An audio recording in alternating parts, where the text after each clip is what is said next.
What's up, guys? Welcome back to the podcast. And there's a few things that I want to say. There's a couple big news for hockey, and then there's a couple things for me personally. First of all, yes, I was supposed to be uploading No Pal interview, but he was busy today.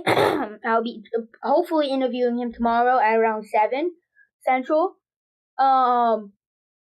So there's that, and I'll probably do a podcast tomorrow. Then I'll probably upload that for your episode 5 because I'll have to edit it and stuff. So I'll probably upload the next day. And so yeah. There's a few more things before I actually get into the podcast. Before I actually say anything else, hold on, let me display capture. There we go. Okay, we are doing a number 1 NHL tier list. It's a little bit outdated, so people like Patrice Bergeron, Stevie Stamkos on the Lightning. We'll kind of have to work around that. We'll just pretend like Patrice Bergeron is Elias Lindholm or something. I don't know. Here, let me find an updated number 1 sentence list. Okay, look. NHL 2024-2025 number 1 center.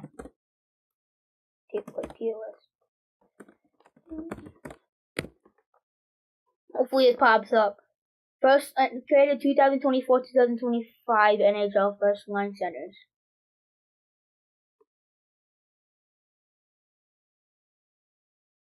Okay. We'll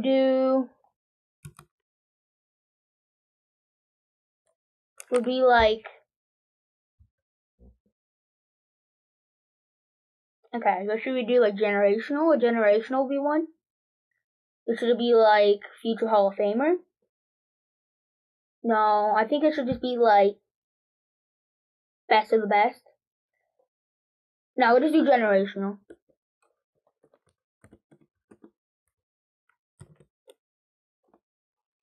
Okay. Generational. That's not how you spell it, but I don't care. Let me get rid of this and make it lowercase e and n. Generational. Please, Grammarly, bro. Like, that's so bad. Spell check, yes.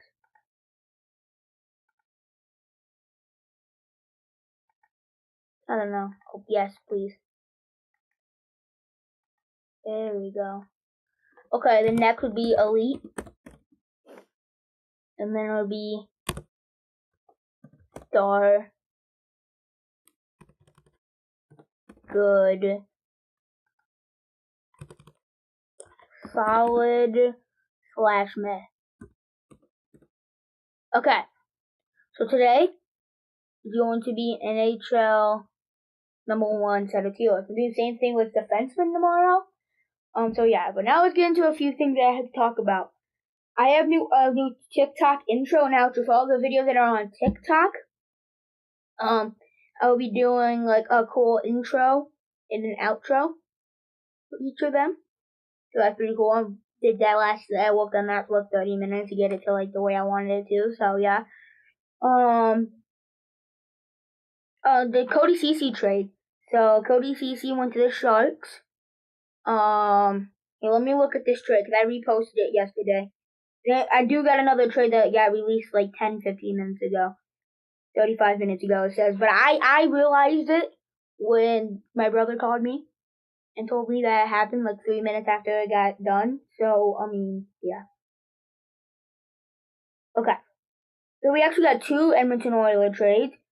To the San Jose Sharks, Cody Ceci, $3.25 million cap hit, 30-year-old right defenseman, and a 2025 third-round pick. Edmonton Oilers, Ty Edmundson, $950K contract, 24-year-old right defenseman. Edmundson needs 550 games played this year. You'll be a G6 UFA. Edmonton saved $2.3 million in this deal. So Edmonton needed this as a cap dump so they can bring back in Dylan Holloway. I would assume that's what the plan is. And the Sharks took this deal. Yes, it's Cody Ceci, but they get a free third round pick, and that will hopefully help elevate to their rebuild. And then obviously just a cap dump for the Edmonton Oilers. They also made another trade. Oilers have acquired forward Vasily Podkolzin, I don't know how to say that exactly, from Vancouver in exchange for a 2025 fourth-round pick that they originally acquired from Ottawa. So Vancouver got a fourth-round pick, and they traded away a pretty good prospect, and Oilers got a pretty dang good prospect. He might honestly be the replacement to Holloway. I do think they might get Holloway back, but this does seem like a guy that might replace Holloway, but I don't know. And then here's the big one. Patrick Laine has been traded. And my prediction's right. He went to the Canadiens. Montreal Canadiens received Patrick Laine in a 2026 second-round pick.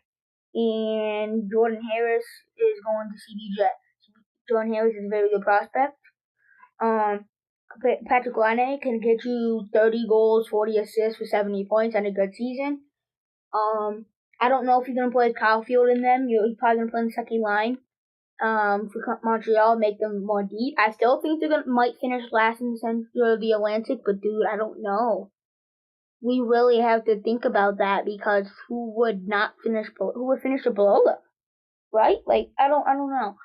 He probably plays Alex Newhook and Kirby Dach probably. It's so nasty. That power play, by the way, is nasty. Slafkowski, Caulfield, Suzuki, Mike Matheson, and Patrick Laine. That's nasty. Then the second one's probably gonna be like Kirby Dach, Alex Newhook, and a couple other people. Yeah, big trade. I was correct on that. But that's all I gotta talk about today. So trades and NHL news and stuff that's going around. Yeah. We're gonna get straight into this tier list. This was number 1 centers, so these are the centers that get the most playing time. On each team. They play on the first line, as it kind of said. So we are going to jump straight into the podcast episode now, 7 minutes and 10 seconds in. But the reason why I like talking about this stuff is because, if it's good hockey news, I want to talk about it because this is the NHL and USHL podcast, so I kind of need to talk about NHL. And so if there's big stuff happening in NHL, I need to talk about it, and those are all big stuff. So, yeah, we're going to jump straight into this. Sebastian Aho, I'm gonna put him in elite. He's very similar to Alexander Barkov, but he's very similar. I think Barkov has slightly better defense, but not by much. Aho can get you 80 to 90 points while playing Selkie level defense. Very underrated and underappreciated. He plays phenomenal defense, putting up 80 to 90 points a season. He has been a key contributor to these Carolina Hurricanes Cup contending rosters for past, quite a while. Go back one. He's in Sour/Melee. He's a good player, but compared to these other number 1 centers, he's not the best. He really is, okay, so he can get you probably 20 to 25 goals while playing very good defensively. But you can get much, much better players. Can get you probably 20 to 25 goals while putting up anywhere from 40 to 60 points, depending on probably 40, 50 points. Maybe 60 because he's playing in the first line center. But yeah, he's definitely not as good as the other guys. Barkov, very similar to Sebastian Aho that we're just saying. I think he's slightly above him though. These are all ranked, so Barkov would be above Aho. If the kind was Doug. Yeah, Barkov can also get you around 80 to 90 points while playing literally Selkie level defense, because he literally won the Selkie last year.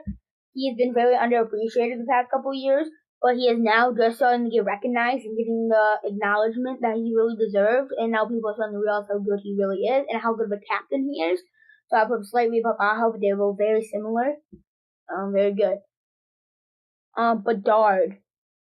I'm not going to put him in generational yet. I do think he's a generational talent, but I'm not going to put him generational because these are based off this past season and what he's doing in the present, not what he's going to end up doing.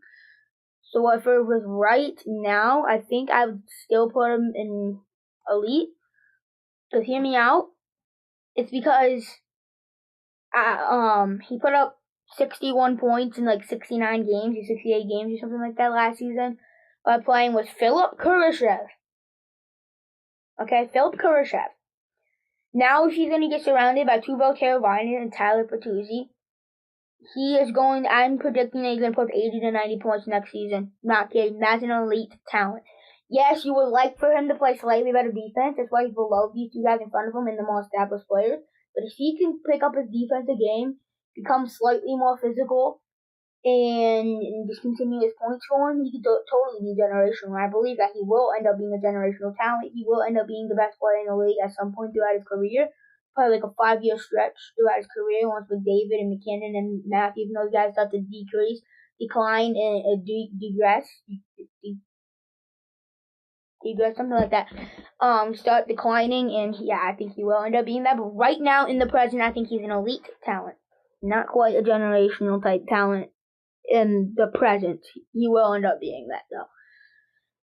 Matty Beniers, I would say star. He can get you on a good season. He could probably get you 70 to 80 points while playing phenomenally defensively. He won the did he win the Calder that season? Yeah, I think he won the Calder in the 2022-2023 season. He did have a bit of a sophomore slump last season.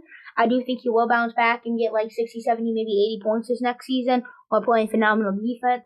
And he'll do nothing but better throughout his career. So yeah, I think the Kraken definitely got a good player in Matty Beniers. Bill Carlson, I'm gonna have to go with star.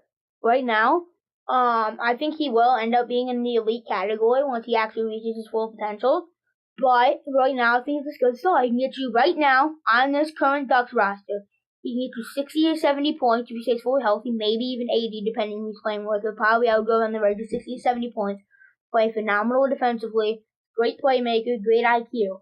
He's a player that you really want. He's pretty decent sized, and he's very physical as well. Him and Fantilli play very, very similarly, and went 2-3 in the 2024 NHL draft, the 2023 NHL draft. So I mean, yeah, I would say that. Okay, so I'm gonna make another. Should I make another row that says like too early to tell? Yeah, I will, cause that's. I'm gonna make one that says too early to tell. And that's what I'm putting back on Celebrity. I think he will end up being a Jack Hughes-like player, like a top 10 to 15 player in the league. Honestly, in his prime, he can get you in his prime. He'll probably end up getting like 80 to 100 points, by 90 to 100 points. While playing phenomenally defensively. Right now, next season, he's probably gonna get around 60 to 70 points. I would say probably. I'll say probably 50 to 60 points next season. We're playing good defensively. He will end up progressing, but his first season, it's a little bit. It's too early to tell because he hasn't even played an NHL game yet. John Couturier, he is good. Okay, he's good. I don't think he's quite in solid/meh. I think he can get you 50 to 60 points while playing great defensively. And he's a phenomenal captain, so they're also a little bit. So I'm gonna say good. Dylan Strom also gonna say good. Slightly above, actually, nah, solid/meh maybe. Yeah, solid/meh. But above Backlund for sure.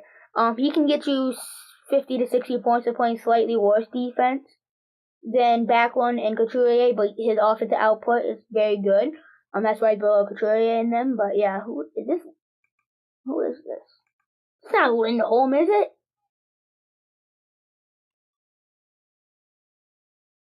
Shores? Oh, whoa, what is all this? What? Okay. I don't even know who that is it? I think that's Elias Lindholm, I'm not gonna lie, but he's not there anymore. Who would be for Boston then?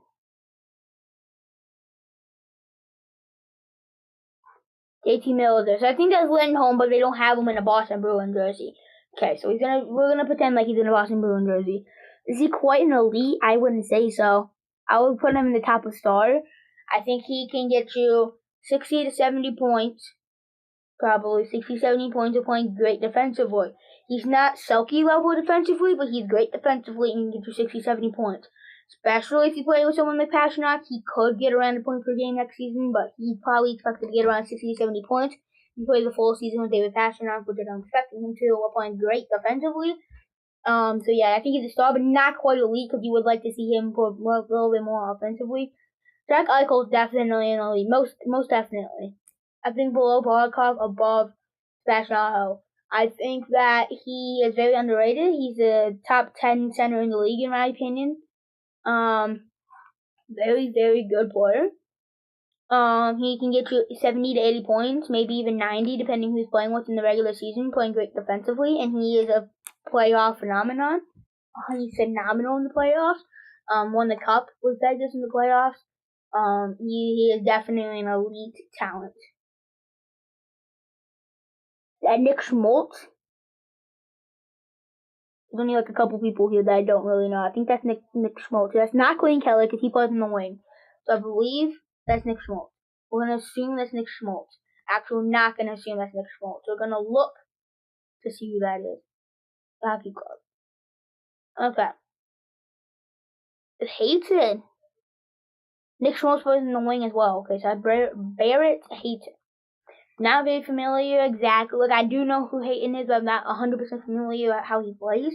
But I think I'm going to put him in good right now. I can get you probably like 60 to 70 points to play good defensively, but yeah, I think good where he's going to be. Probably 50 to 60 points, actually. I think vote by hints, it's safe to say that he's an elite talent. Actually, no, star. Top of star. Not quite elite. He can get you honestly 70 to 80 points playing good defensively. He's very good in the playoffs as well, especially a couple years back. Remember that? 2 years back, I think he was like freaking got 13 goals in this first like 13 games. Something like that. He was crazy in that playoffs, but I don't remember exactly what he put up. But yeah, that's where it's gonna go. Nico Hischier is very similar to Sebastian Aho and Barkov. So if I put them there, I can't not put Hischier there. Hischier can get you 60 to 70, maybe even 80 points while playing Selke level defensively. So you really, really like to have a player on your team, especially while playing him and Jack Hughes in the same team. Great 1-2 center punch. You would think Jack Hughes would be here, but it's because, I guarantee you, it's because that Nico Hischier gets more time on ice. That's probably why. So that's fine, because he gets more time on ice because Jack Hughes is plays in the second line.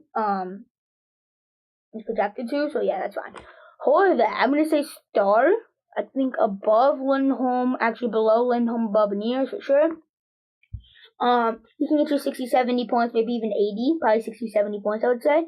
We're playing phenomenal defensively. So yeah, he's a very, very talented player. He's a great captain.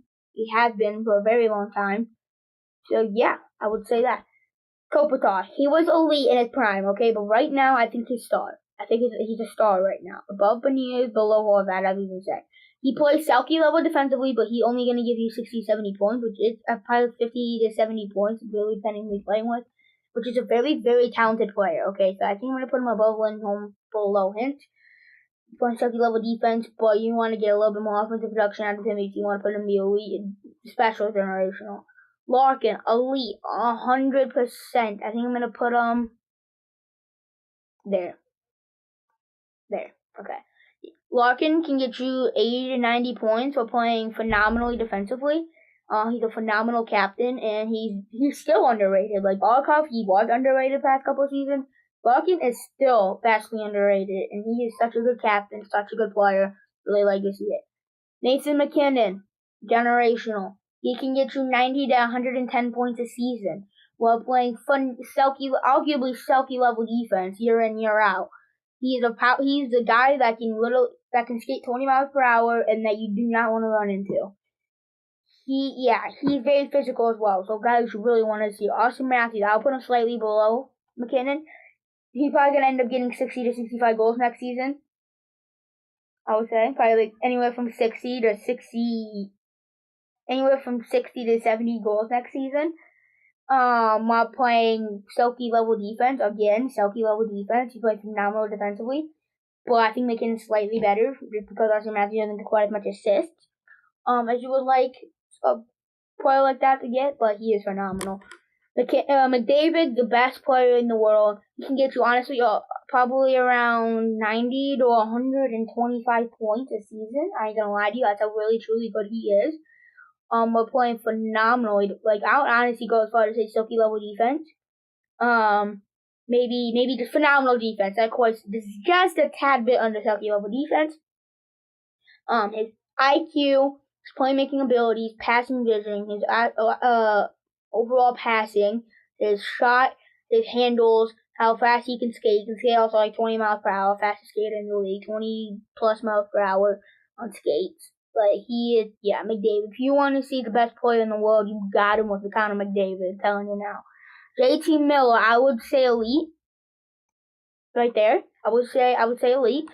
JT Miller can get you 70 to 80 points, maybe 70 to 85 points, maybe even 90 depending the season, but probably I would say 70 to 85 points ish. Playing great defensively. I mean, he's an elite talent in my opinion. Wait, who is that? Okay, let me think. Red jersey, because it's a Suzuki, and I know Suzuki's the number one center in Montreal. Who is this?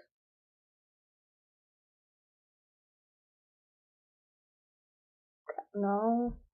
Wait.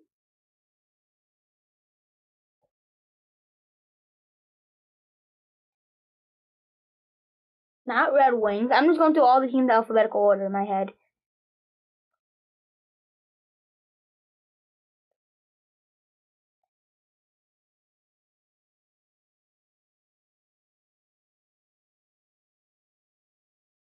Dude, I don't know. Who is that? Dude, I know him. I recognize his face. Bro.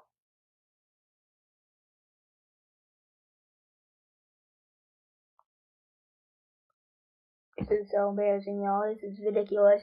Who would it be? So let me just look here and see if I can find any red team. Dude, is that Tim Stützle? No, that's Tim Stützle. Bro. Oh, Hockey Club, Canucks, Capital. No, Capital's already been said. Why is he in a red jersey? Who is that? Now, I know what Stützle looks like, so it can't be Stützle. Yeah.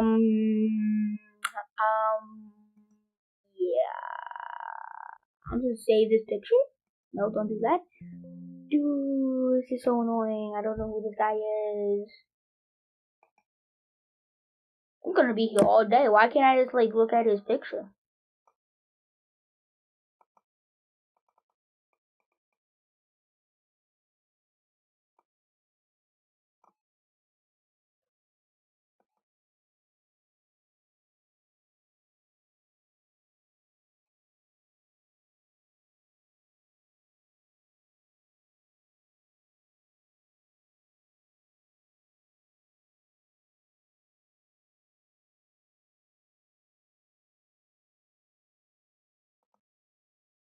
Okay, we're just gonna skip him and then we'll come back to him. That's fine. We just wasted like 30 seconds, maybe even more.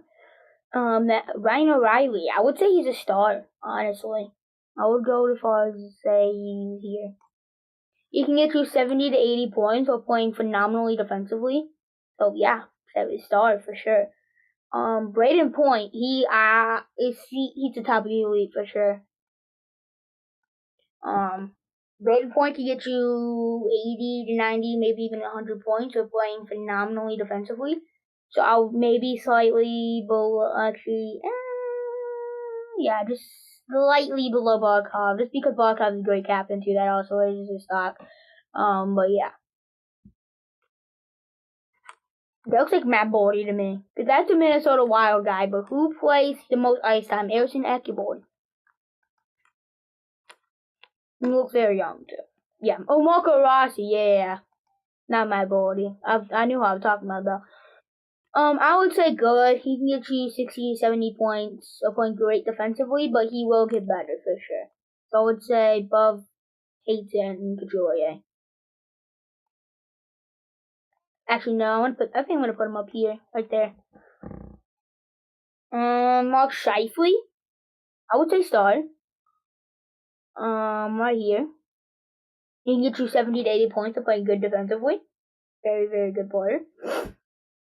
Sidney Crosby, he's generational still. Still a generational player. He can get you this season. He's probably going to get you 80 to 90 points next season while playing phenomenally defensively. 30 to 40 goals, 80 to 90 points. Very, very, very good player still. Tim Stützle, I would absolutely elite for sure. An elite player. Stützle, I think he's gonna get 80 to 90 points this next season. 80 to 90 points for playing phenomenally defensively. So yeah, I would say. Nick Suzuki, I would also say elite. He can get you 70 to 80 points for playing Selkie level defense, like Barkov and Aho, but just slightly step down offensively. And he's a phenomenal captain too. So yeah. Tage Thompson, elite as well. There's a lot of elite caliber players apparently. You can probably gonna get 80 to 90 points. I would say 70 to 80 points for playing great defensively. He's a unicorn as you look. He's 6'6" with a lot of skill. Robert Thomas, I would say a star. Right around here. He can get you 70 to 80 points playing great defensively as well. For the St. Louis Blues, he's really emerged as the number one center last season. So yeah. Mika Zibanejad, I would say he's in the lower tier of a star. Right about here. He's probably going to get you 60 to 70 points playing good defensively, going probably 70 to 80 points. But you'd like for him to be better 5-5. But yeah. Dude, this guy's really bugging me. I know who he is, but I can't think of him on the top of my head, bro. He's the only guy that I said. So I said, okay, so Anaheim, Boston, Buffalo, Calgary, Carolina, Chicago, Colorado, Columbus Blue Jackets, Dallas, Detroit Red Wings, Edmonton Oilers, Florida Panthers, Los Angeles Kings, Minnesota Wild, Montreal Canadiens, Nashville Predators, New Jersey Devils, New York Islanders, New York Rangers, all said their guys. And then, okay. Hold up. Oops.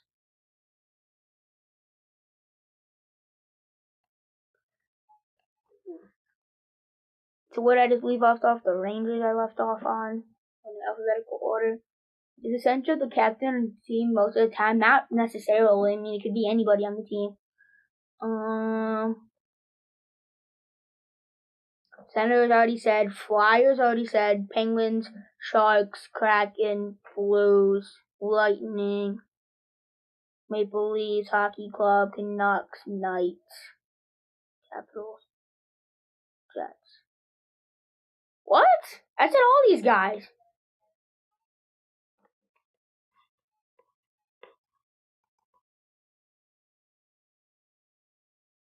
Oh my god. I know who that is.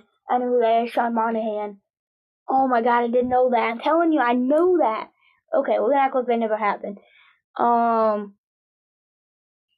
Okay, so Sean Monahan, I would say is a star. Back here, though, for sure. He can get you 70 to 80 points, probably 60 to 80 points, of playing great defensively. So, yeah. Okay, let me save this and upload to Facebook. Download image. Okay. I will see you guys tomorrow for episode 4 of season 4. Yep. Peace.